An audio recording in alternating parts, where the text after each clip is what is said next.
toutes et à tous, collés à vos PC, à vos tablettes, à vos smartphones, où que vous soyez, allongés sur un canapé, installés dans une chaise ou endormis dans un lit. C'est avec beaucoup d'émotion que je m'adresse à vous. Permettez-moi de vous déranger quelques minutes. Permettez-moi de vous annoncer une nouvelle.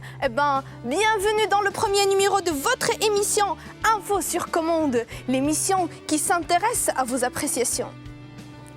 Avant de commencer, j'aimerais vous parler d'un chiffre qui est à mes yeux. Je le vois à chaque fois que je prononce le mot investissement associé à un pays. Le pays qu'on a considéré le premier fournisseur d'investissement direct à l'étranger en 2016. Je parle de 1 milliard d'euros et 182 millions de dollars supplémentaires sous forme de financement. En fait, c'était l'une des promesses faites lors de la conférence internationale pour l'investissement Tunisie 2020.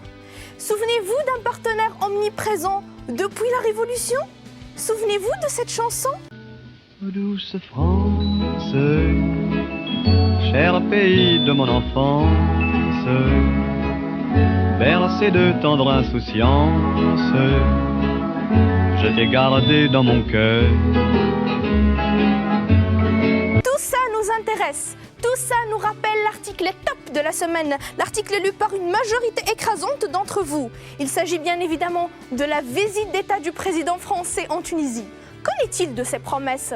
Mercredi le 31 janvier 2018, le président français Emmanuel Macron arrive à l'aéroport présidentiel de Laouina pour une visite d'État de 2 jours en Tunisie. Il s'oriente tout d'abord au palais de Carthage, où se déroule en présence du président tunisien Béji Caïd Sebsi une cérémonie qui finit par une conférence de presse et des accords signés.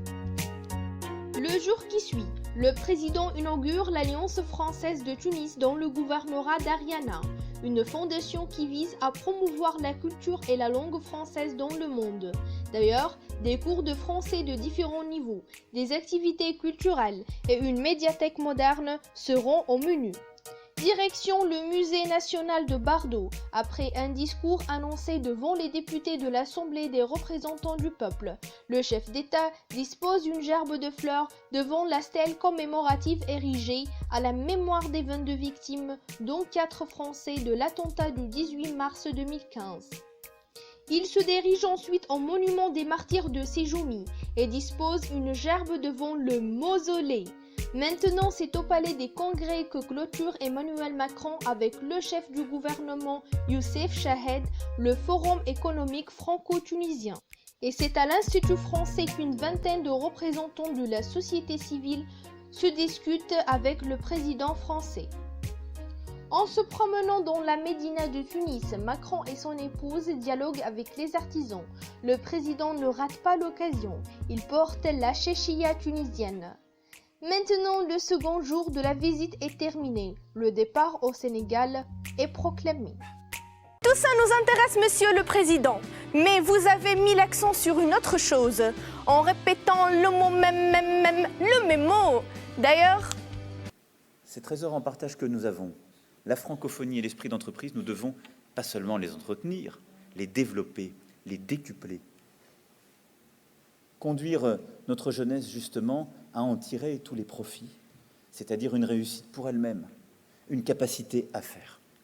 Et c'est pour ça que je tiens aussi beaucoup à la francophonie, parce que je pense que c'est un élément de la réussite entrepreneuriale et économique. Je fouille dans les pages, en quête d'une explication, en quête d'une signification. Mais comment? Passons donc rapidement à signifier signifiant. Le mot donc commence par la lettre F, francophonie, qui désigne le nombre de peuples francophones. Des gens qui parlent français utilisent la langue française.